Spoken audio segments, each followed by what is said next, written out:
A la mañana siguiente, Ezio se despertó tarde y para su alivio suyo descubrió que su padre no le había preparado nada urgente que hacer.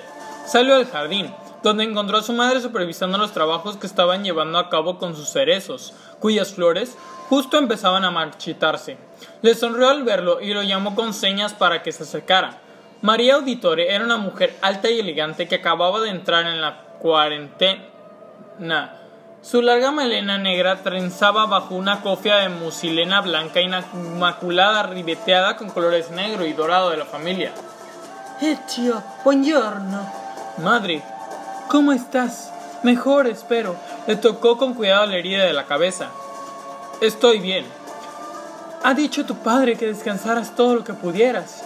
No tengo ninguna necesidad de descansar, mamá. Pues, en cualquier caso, esta mañana no te espera nada excitante. Tu padre me ha pedido que me ocupe de ti. Sé perfectamente los líos que te traes entre manos. No sé a qué te refieres. No pretendas engatusarme, Ezio. Sé lo de tu pelea con Vieri. Anda por ahí contando historias inmundas sobre nuestra familia. No podía permitir que quedara impune. Vieri está bajo presión, sobre todo desde que su padre fue arrestado. Hizo una pausa pensativa. Es posible que Francesco Di Pazzi sea muchas cosas, pero nunca me lo habría imaginado capaz de apuntarse en una confabulación para asesinar a un duque. ¿Qué le pasará? Habrá un juicio, me imagino, que tu padre estará testigo clave cuando regrese el duque Lorenzo. Ezio se sentía inquieto. No te preocupes, no tienes nada que temer, y yo no voy a pedirte hacer ninguna cosa que no te guste. De hecho, quiero que me acompañes a hacer un recado. No nos llevará mucho tiempo, y me parece que incluso te gustará. Encantado de ayudarte, mamá. Vamos entonces, no es muy lejos. Salieron del palazzo a pie, cogidos del brazo, y pusieron rumbo hacia la catedral, hacia el pequeño barrio próximo a la misma, donde la mayoría de los artistas florentinos tenían sus talleres y estudios. Algunos como los de Verrocchio y la joven promesa Alessandro di Moriano Filippi, que ya había adquirido el apodo de Botticelli. Eran locales grandes y abarrotados donde ayudantes y aprendices se afanaban en triturar colorantes y mezclar pigmentos. Otros eran más humildes. Fue ante la puerta de uno de estos donde María se detuvo para llamar. Casi de inmediato apareció un joven atractivo y bien vestido, casi peripuesto pero de aspecto atlético, con una mata de cabello castaño oscuro y barba tupida. Sería 6 o 7 años mayor que Ezio.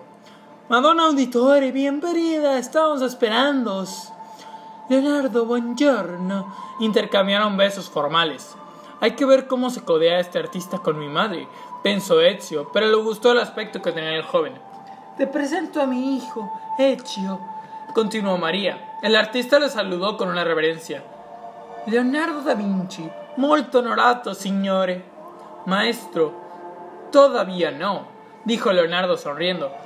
¿Pero en qué estaré yo pensando? Pasad, pasad, esperad aquí. Voy a pedirle a mi ayudante que sirva un poco de vino mientras voy a buscar vuestros cuadros. El estudio no era grande, pero el hecho de que estuviera tan atiborrado de cosas lo hacía parecer aún más pequeño de lo que era en realidad. Había mesas repletas de esqueletos de aves y pequeños mamíferos, frascos con un líquido incoloro llenos de objetos orgánicos de todo tipo que a Ezio le costaba reconocer. En un amplio banco de trabajo situado al fondo había algunas estructuras curiosas realizadas minuciosamente en madera, y encima de 2 caballetes había pinturas inacabadas de tonos más oscuros de lo habitual y con contornos escasamente definidos.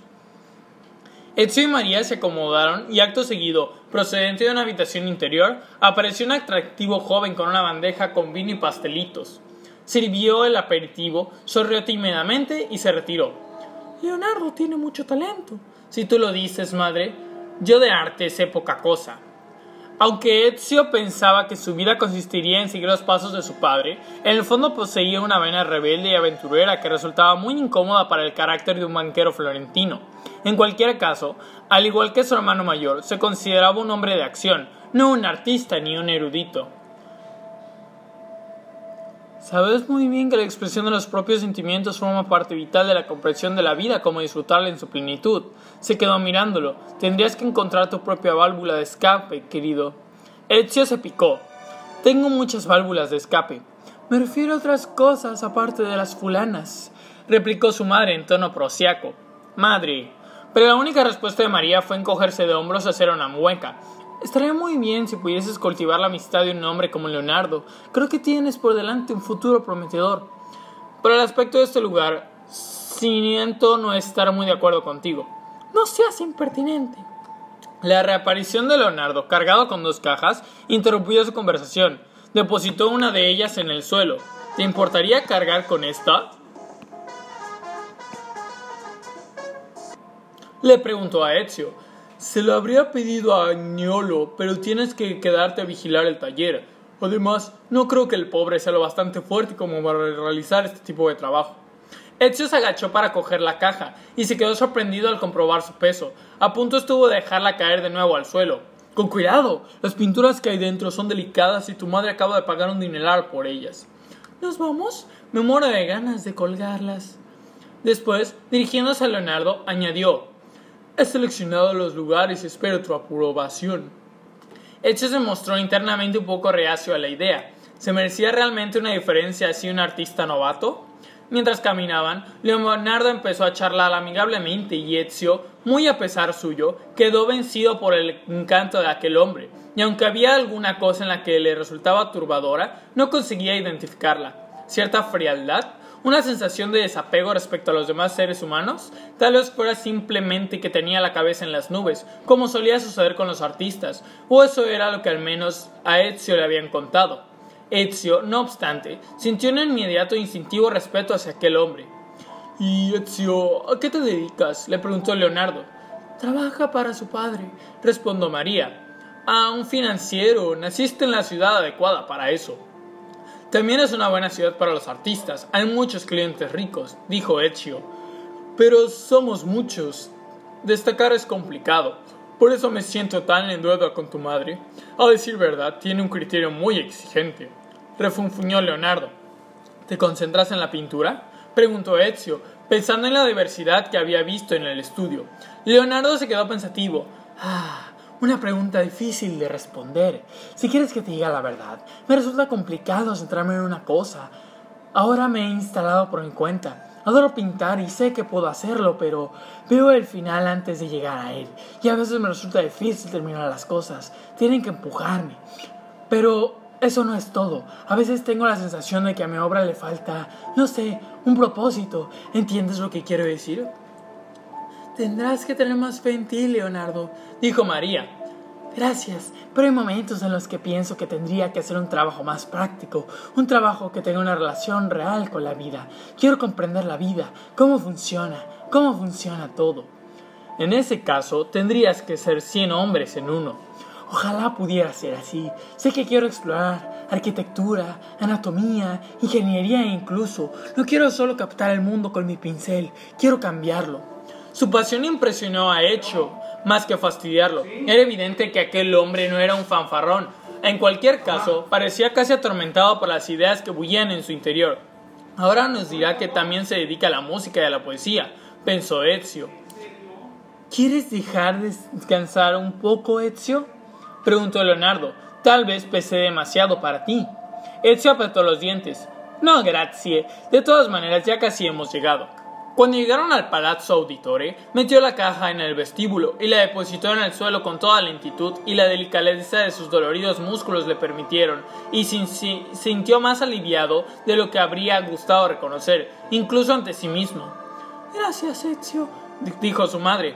«Creo que a partir de ahora ya podemos arreglárnosla sin ti. Naturalmente, si deseas venir a ayudarnos a colgar los cuadros». «Gracias, madre. Pienso que es mejor que os deje trabajo a vosotros dos». Leonardo tendió la mano. «Ha sido un placer conocerte, Ezio. Espero que nuestros caminos vuelvan a cruzarse pronto». «Llama por favor a uno de los criados para que les eche una mano a Leonardo», le dijo María. «No, prefiero ocuparme de los temas yo solo. Imaginaos si a alguien se le cae alguna caja». Y agachándose, cargó la caja que llevaba Ezio y la acomodó en el arco de su codo. «Vamos», le dijo María. «Por aquí», dijo María. «Adiós, Ezio. Nos vemos en la noche de la cena. Ven, Leonardo». Ezio los vio salir del vestíbulo. Aquel tal Leonardo era un tipo al que respetar. Después de comer, y entrada la tarde, se acercó Giulio apresuradamente, como siempre, para decirle que su padre solicitaba su presencia en su despacho. Ezio tuvo que esforzarse para seguir al secretario por el pasillo con paredes forradas de madera del roble que conducía a la parte trasera de la mansión. Hola Ezio, pasa, hijo mío. El tonto de Giovanni era serio y formal. Estaba de pie detrás de su mesa de trabajo, sobre la que había 2 abultadas cartas envueltas en vitela y selladas. «Dicen que el duque Lorenzo estará de vuelta mañana o pasado, como muy tarde», dijo Ezio. «Lo sé, pero no hay tiempo que perder. Quiero que entregues esto a un par de socios míos aquí en la ciudad». Empujó las cartas por encima de la mesa. «Sí, padre. Necesito además que recojas un mensaje de una paloma mensajera que tiene que haber depositado en el palomar de la piazza, que al final de la calle. Intenta que no te vea nadie recogerlo». «Me aseguraré que así sea». «Bien, vuelve aquí de inmediato en cuanto hayas acabado. Tengo asuntos importantes que discutir contigo». «Señor, y esta vez compórtate, nada de peleas». Ezio decidió ocuparse en primer lugar del palomar. Pronto anochecería y sabía que ahora habría menos gente. Un poco más tarde la plaza estaría abarrotada de florentinos dando su passeggiata. Cuando llegó a su objetivo vio unas pintadas en la pared de detrás y por encima del palomar. Le sorprendió. ¿Sería aquello reciente o ya estaba allí y no se había fijado en ello? Escrito con esmero aparecía una frase que reconoció como perteneciente al libro de Eclesiastés. Quien aumenta sus conocimientos aumenta su dolor. Un poco más bajo, alguien había añadido un comentario jocoso. ¿Dónde está el profeta?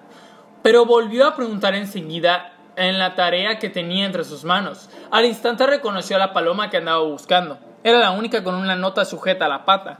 La cogió rápidamente y devolvió el ave a la barra donde estaba posada. Le asaltó entonces la duda. ¿Debería leer la nota? No estaba lacrada. Con rapidez desenrolló el pequeño pergamento y descubrió que lo único que contenía era un nombre, el de Francesco di Pazzi. Ezio se encogió de hombros. Se imaginó que para su padre aquello tendría algo más de sentido para él. Se le escapaba por completo porque el nombre del padre Vieri, uno de los posibles conspiradores de una trama para derrocar al duque de Milán, hechos que Giovanni ya conocía, tenía que tener alguna relevancia, a menos que se tratara de una especie de confirmación. Pero tenía que apresurarse y continuar con su trabajo. Guardó a buen recaudo la nota en la bolsa de su cinturón y se encaminó hacia la dirección que aparecía en el primer sobre.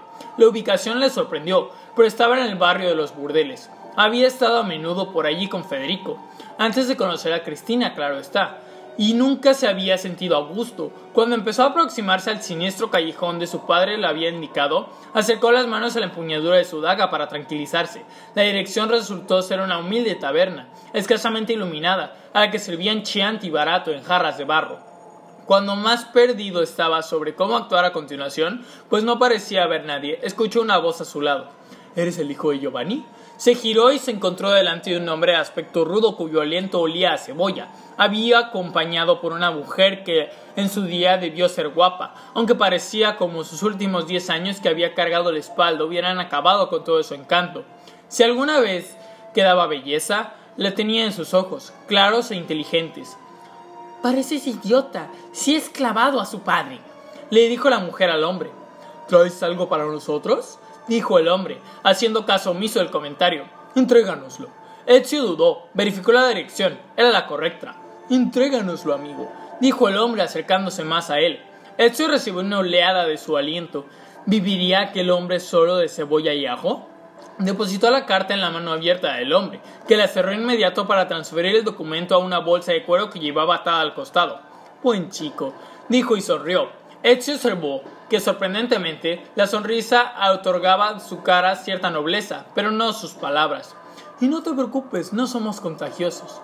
Hizo una pausa para mirar de soslayo a la mujer y añadió: «Al menos yo no lo soy». La mujer se echó a reír y le pellizcó el brazo al hombre, y acto seguido desaparecieron. Ezio salió aliviado al callejón. La dirección de la segunda carta le condujo a una calle situada justo al oeste del baptisterio, un barrio mucho mejor, aunque muy tranquilo a aquella hora del día. Atravesó corriendo la ciudad. Esperándolo bajo un arco que abarcaba la anchura de la calle había un hombre corpulento que parecía un soldado. Iba vestido con prendas de cuero típicas del campo, pero lo oía a lo limpio y recién afeitado. «Por aquí», le indicó con un gesto. «Tengo algo para ti», dijo Ezio. ¿De Giovanni Auditore?» El hombre habló en un susurro. «Sí, El hombre miró a su alrededor y a un lado al otro de la calle solo veía un farolero a cierta distancia. ¿Te han seguido? No, ¿por qué deberían de haberlo hecho? No importa, entrégame la carta, rápido. Ezio se la entregó. La situación está calentándose, dijo el hombre. Dile a tu padre que esta noche habrá algún tipo de actuación, que haga planes para estar en un lugar seguro. Aquello dejó atónito a Ezio. ¿Qué? ¿De qué hablas? He dicho ya demasiado. Vuelve corriendo a tu casa. Y el hombre se fundió con las sombras. ¡Espera!, gritó Ezio. ¿Qué quiere decir con esto? ¡Vuelve! Pero el hombre se había ido. Ezio subió rápidamente a la calle en dirección a donde estaba el farolero. ¿Qué hora es?, le preguntó. El hombre entornó los ojos, miró al cielo y dijo: debe haber pasado 1 hora desde que he empezado a trabajar. Estaremos en torno a la hora 20ª. Ezio hizo enseguida sus cálculos. Debía de hacer un par de horas que había salido del palazzo. Tardaría quizá unos 20 minutos en volver de nuevo a su casa. Echó a correr. Tenía una terrible premonición. En cuanto tuvo al alcance la vista de la mansión Auditore, supo que algo iba mal. No había luces encendidas y la impresionante puerta principal de entrada estaba abierta. Aceleró el paso gritando: ¡Padre! ¡Federico! El amplio vestíbulo del palazzo estaba a oscuras y vacío, pero había luz suficiente para que Ezio pudiera alcanzar a ver mesas volcadas, sillas rotas, piezas de vajilla y cristalería hechas añicos. Alguien había arrancado de las paredes las pinturas de Leonardo y las había rajado con un cuchillo. En la oscuridad escuchó un llanto, el llanto de una mujer, su madre.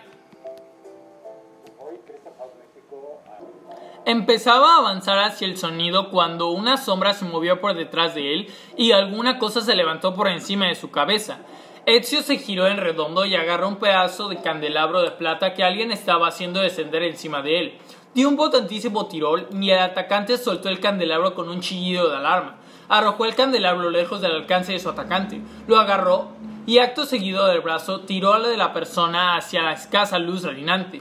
En su corazón anidaba un instinto asesino y había sacado ya la daga. ¡Oh, Ezio, eres tú! ¡Gracias a Dios! Ezio reconoció la voz y luego la cara de la ama de llaves de la familia, Annetta, una campesina llena de energía que llevaba años al servicio de la familia. ¿Qué ha pasado?, le preguntó a Annetta, cogiéndole ambas muñecas y sacudiéndola por la angustia y el pánico que sentía. Han venido los guardias de la ciudad, han arrestado a tu padre y a Federico, se han llevado incluso al pequeño Petruccio, le arrancaron de los brazos de tu madre. ¿Dónde está mi madre? ¿Dónde está Claudia? Estamos aquí, dijo una voz temblorosa desde las sombras. Apareció Claudia, su madre cogida del brazo. Ezio colocó bien una silla para que su madre pudiera sentarse en la penumbra. Vio que Claudia sangraba, que sus vestidos estaban sucios y rasgados. María no lo reconocía. Se sentó en la silla, sollozando y balanceándose de un lado a otro. Sujetaba entre sus manos la cajita de madera de peral con las plumas de Petruccio. Le había regalado ni siquiera haría 2 días, una eternidad ahora. Dios mío, Claudia, ¿te encuentras bien? La miró y la rabia se apoderó de él. No, estoy bien. Me maltrataron un poco porque creían que podría decirles dónde había sido. Pero madre, oh Ezio, se han llevado a padre, a Federico y a Petruccio al Palazzo Vecchio. Tu madre ha estado en shock, dijo Annetta. Cuando puso resistencia Se interrumpió. Bastarda. Ezio empezó a pensar con rapidez. Este lugar no es seguro. ¿Puedes llevártelas a alguna parte, Annetta? Sí, a casa de mi hermana. Allí estarán seguras. Annetta apenas podía hablar. El miedo y la angustia ahogaban su voz. Tenemos que movernos rápido. Estoy seguro de que los guardias volverán a por mí. Claudia, madre, no hay tiempo que perder. No cojáis nada. Simplemente marchaos con Annetta. Ahora mismo. Claudia, deja que mamá se apoye en ti. La escoltó hasta el exterior de su hogar saqueado, conmocionado aún, y las ayudó a salir antes de dejarlas en las capaces manos de la fiel Annetta, que había empezado a recuperar la compostura. La cabeza de Ezio maquinaba a toda velocidad sobre las implicaciones, su mundo convulsionado por aquel terrible vuelco de los acontecimientos. Desesperado, intentó evaluar todo lo sucedido, y lo que debía hacer a continuación. Lo que debía hacer era salvar a su padre y a sus hermanos. Lo que sabía era que tenía que encontrar la manera de ver a su padre, averiguar qué sabía y qué era lo que tenía que encontrar lo había provocado aquel ataque, aquella atrocidad contra su familia. Pero el Palazzo Vecchio habían encerrado a sus familiares en las 2 pequeñas celdas de la torre. De eso estaba seguro. A lo mejor existía la posibilidad de... Pero aquel lugar estaba fortificado como un castillo y habría una vigilancia temible protegiéndolo, precisamente esa noche. Obligándose a tranquilizarse y a pensar con claridad, se deslizó por las calles hasta alcanzar a la Piazza de la Signora. Se pegó a sus muros y levantó la vista. En las almenas y en lo alto de la torre ardían antorchas, iluminando la gigantesca flor de lis roja que era el emblema de la ciudad y el gran reloj de la base de la torre. En lo más alto, forzando la vista, creyó distinguir Ezio la nueva luz de una candela detrás de la pequeña ventana con barrotes. Delante de las enormes puertas dobles de acceso al palazzo había guardas apostados, y muchos en las almenas, pero Ezio no vio ninguno de lo alto de la torre, cuyas almenas, de todos modos, quedaban por encima de la ventana a lo que tenía que llegar.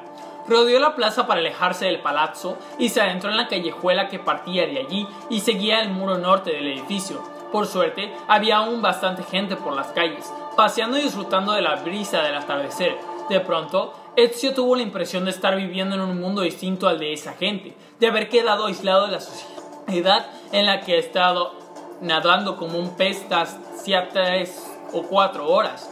Se le pusieron los pelos de punta al pensar que la vida podía aún continuar su rutina habitual para toda aquella gente, mientras que la vida de su familia se había puesto violentamente sacudida. Sintió de nuevo en su corazón una oleada abrumadora de rabia y de miedo, pero decidió concentrarse en la tarea que tenía entre manos y su rostro adoptó una expresión fría como el acero. La pared que se alzaba delante de él era completamente vertical y vertiginosamente alta, pero estaba oscuro y eso juzgaría a su favor.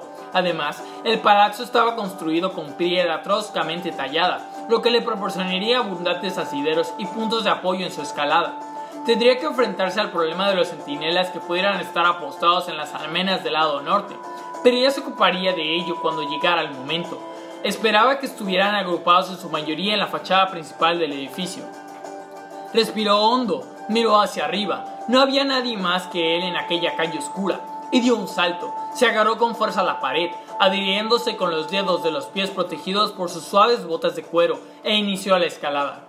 Al llegar a las almenas se puso en cuclillas, los tendones de sus pantorrillas tensos. Había 2 centinelas, pero estaban de espaldas a él, contemplando la plaza iluminada a sus pies. Ezio permaneció inmóvil un instante, hasta que tuvo claro que cualquier ruido que pudiera haber hecho no los había alertado de su presencia. Sin enderezarse, corrió a toda velocidad hacia ellos y los golpeó, echándolos hacia atrás, rodeando sus cuellos con ambas manos y utilizando el peso de los propios hombres y el elemento sorpresa para hacerlos caer de espaldas. En apenas un segundo, les había quitado el casco y había hecho chocar sus cabezas con violencia. Se quedaron inconscientes antes de poder incluso poner cara de sorpresa. De no haberle funcionado aquello, Ezio sabía que habría tenido que cortarles el cuello sin dudarlo en un instante. Hizo una nueva pausa, jadeante, ahora por la torre. Estaba construida con una piedra labrada con más suave e iba a ser complicado. Además, tenía que trepar desde el lado norte hacia el oeste, donde estaba ubicada la ventana de la celda. Rezó para que nadie en la plaza o las almenas levantara la vista. No le apetecía ser derribado por el disparo de una ballesta después de haber llegado tan lejos. La esquina donde se encontraban las paredes del norte y oeste era complicada y poco prometedora, y por un momento Ezio se quedó allí aferrado, paralizado, buscando un asidero que parecía inexistente. Miró hacia abajo y vio mucho más allá de él que de uno de los centinelas de las almenas levantaba la vista. Vio con claridad su pálido rostro, vio los ojos de aquel hombre, se pegó a la pared. Con su vestimenta oscura resultaba tan llamativo como una cucaracha sobre un mantel blanco, pero inexplicablemente el hombre bajó la vista y continuó su guardia. ¿Le habría visto? ¿Y si había sido incapaz de creerse lo que acababa de ver? Le latía la garganta de la tensión que sentía. Solo consiguió relajarse transcurrido un largo minuto. Solo entonces pudo volver a respirar. Después de un esfuerzo monumental, alcanzó su objetivo, agradeciendo la existencia de la estrecha repisa sobre la que pudo posarse para atisbar que había en la estrecha celda más allá de la ventana. Dios es misericordioso, pensó al reconocer la figura de su padre, su espalda vuelta hacia él, leyendo alguna cosa bajo la escasa luz de una fina vela. ¡Padre!, gritó sin levantar mucho la voz. Giovanni se giró enseguida. Ezio, en nombre de Dios, ¿cómo has? No importa, padre. A medida que Giovanni se aproximaba, pudo ver a Ezio que tenía las manos ensangrentadas y llenas de moretones, su semblante pálido y ojeroso. Dios mío, padre, ¿qué te han hecho? Una menuda tunda, pero estoy bien, lo que más importa. ¿Cómo están tu madre y tu hermana? ¿A salvo? ¿Coranetta? Sí, alabado sea Dios. ¿Qué sucedió, padre? ¿Te esperabas esto? No tan rápidamente. Han arrestado también a Federico y a Petruccio. Creo que este es en la celda contigua a esta. Si Lorenzo hubiera estado aquí, todo habría sido distinto. Debería haber tomado medidas. ¿De qué estás hablando? Aún no hay tiempo para eso. Giovanni alzó la voz casi a gritar. Y escúchame bien, tienes que volver a casa. A mi despacho hay una puerta secreta. En la cámara que hay detrás de esa puerta encontrarás un escondite. Coge todo lo que hay en su interior, ¿me has oído? Todo. Te parecerá extraño en su mayoría, pero todo es importante. Sí, padre. Ezio varió ligeramente el peso de su cuerpo, aferrándose aún con todas sus fuerzas a los barrotes que cruzaban la ventana. No se atrevía a mirar abajo, y no sabía cuánto tiempo más podría permanecer sin moverse. Entre el contenido encontrarás una carta y con ella algunos documentos. Debes de verlos sin demora. Esta misma noche, a Messer Alberti. ¿Al Gonfalinier? Exactamente, y ahora vete. Pero padre, Ezio luchó para que le salieran las palabras, y deseoso de hacer algo más que simplemente transportando documentos, tartamudeó. ¿Están los Pazis detrás de todo esto? Leí una nota de la paloma mensajera, decía... Pero Giovanni le hizo callar. Ezio escuchó la llave introduciéndose en la cerradura de la puerta. Van a interrogarme, dijo apresuradamente Giovanni. Vete antes de que te descubran. Dios mío, eres un chico valiente, eres merecedor de tu destino. Y ahora, por última vez te lo digo, vete. Ezio se movió con cautela por la repisa y se colgó a la pared para que no lo vieran mientras oía cómo se llevaban a su padre. Escuchar aquello era insoportable. A continuación se armó de valor para bajar. Sabía que los descensos son casi siempre más duros que los ascensos, pues en las últimas 48 horas había adquirido mucha experiencia escalando y bajando edificios. Gateó torre abajo, resbalando un par de veces, pero recuperando siempre el equilibrio, hasta que alcanzó de nuevo las almenas, donde los dos centinelas seguían tendidos donde los dejó. Otro golpe de suerte. Había hecho chocar sus cabezas con todas sus fuerzas, pero si por casualidad hubieran recobrado el conocimiento, mientras él estaba en lo alto de la torre y hubieran dado la voz de alarma, no merecía la pena pensar en cuáles habrían sido las consecuencias. La verdad es que no había tanto tiempo para pensar en esas cosas. Se abalanzó sobre las almenas y miró hacia abajo. El tiempo era un factor esencial, y si identificaba algo abajo que podría interrumpir su caída, se atrevería a saltar. A medida que sus ojos se fueron adaptándose a la penumbra, vio el toldo de un tenderete vacío pegado a la pared, mucho más abajo. ¿Se la jugaba? De conseguirlo ganaría unos minutos preciosos. Si fallaba, acabar con una pierna rota sería el más leve de sus problemas, pero tenía fe en sí mismo. Respiró hondo y se sumergió en la oscuridad. Desde tanta altura, el toldo cedió bajo su peso, pero estaba firmemente sujeto y le proporcionó la resistencia como para cortar su caída. Se había quedado sin aliento y a la mañana siguiente tendría algunas costillas magulladas, pero estaba abajo y no había disparado ninguna alarma. Se sacudió y salió corriendo en dirección a lo que unas horas atrás había sido su hogar. Al llegar allí se dio cuenta que con las prisas su padre se había olvidado de explicarle cómo localizar la puerta secreta. Giulio lo sabría, pero ¿dónde estaba Giulio? Por suerte no había guardias merodeando cerca de la casa y pudo acceder a ella sin que nadie le interceptara. Se había detenido un minuto ante su hogar, casi incapaz de cruzar la oscuridad del umbral de la puerta. Le daba la impresión de que la casa había cambiado, de que su santidad había sido profanada. Ezio se esforzó nuevamente para poner en orden sus pensamientos, consciente de que sus acciones eran críticas. Ahora su familia dependía de él. Se adentró en el lugar familiar, en la oscuridad. Poco después se encontraba en el despacho de su padre, tétricamente iluminado por una única vela, mirando a su alrededor. Los guardias habían revuelto la estancia y era evidente que habían confiscado numerosos documentos bancarios. El caos general reinante, estanterías caídas, sillas volcadas, cajones por el suelo y papeles y libros por todas partes. No facilitaba en absoluto el trabajo de Ezio. Pero conocía bien el despacho, disfrutaba de muy buena vista y decidió utilizar su ingenio. Las paredes eran gruesas, cualquiera de ellas podía esconder una cámara en su interior, pero se dirigió a la pared en la que estaba instalada la gran chimenea, donde los muros eran más gruesos, e inició allí su búsqueda, acercando la vela y buscando a tientas, manteniendo todo en movimiento, el oído alerta por si los guardias regresaban.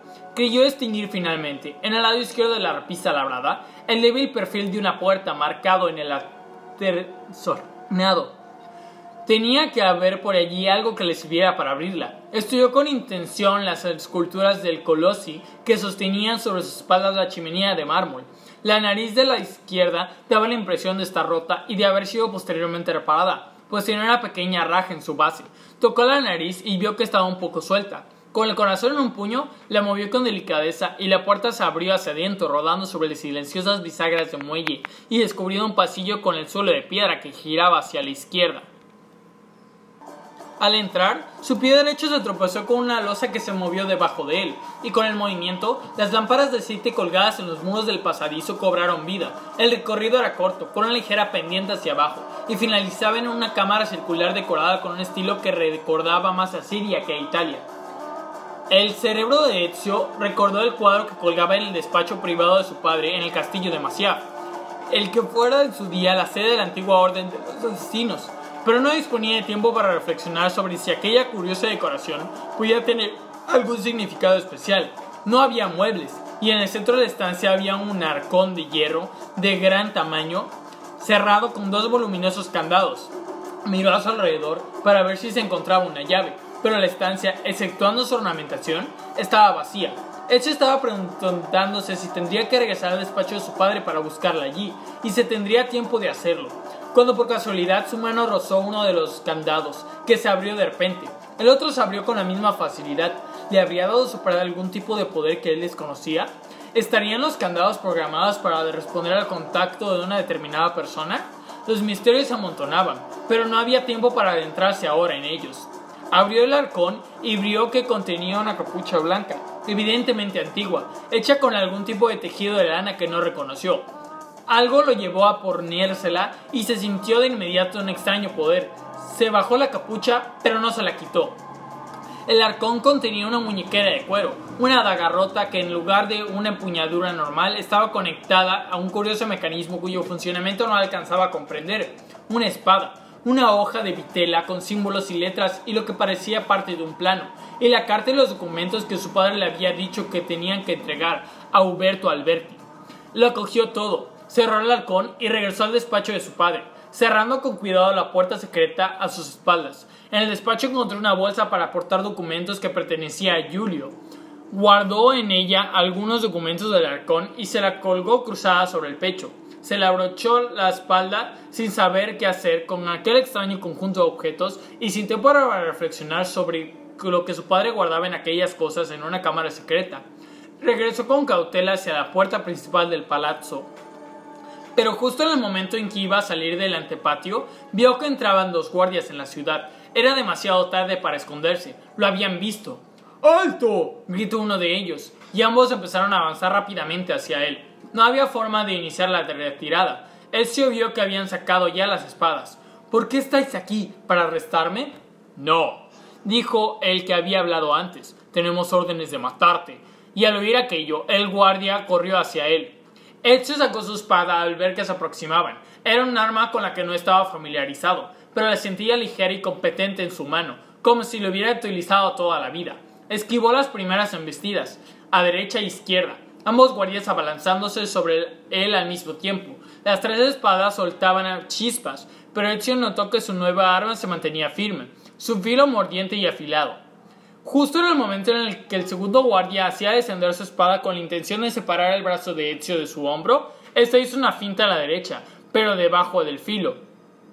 El guardia perdió el equilibrio cuando el brazo con el que sujetaba la espalda cayó pesadamente, aunque se provocar daño sobre el hombro de Ezio.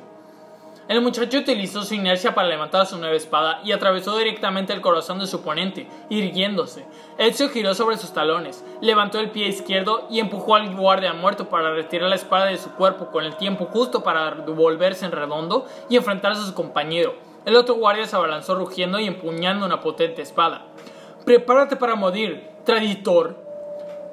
El guardia se lanzó sobre él, rasgó su manga izquierda y la sangre empezó a brotar. Ezio hizo una muñeca de dolor, pero que se le prolongó solo un segundo. El guardia siguió presionando al ver que llevaba ventaja y Ezio le permitió arremeter una vez más. Entonces, dando un paso atrás, le puso una zancadilla, agitó la espada resueltamente y la clavó con fuerza en el cuello de su oponente en el momento en el que éste caía, separándole la cabeza de los hombros antes de que tocara el suelo. Ezio se quedó un instante temblando ante el repentino silencio que siguió a la confusa pelea, respirando con dificultad. Era la primera vez en su vida que mataba a alguien. ¿Lo era de verdad? Aunque sentía otra vida en su interior, más antigua, una vida que parecía tener años de experiencia en el trato con la muerte.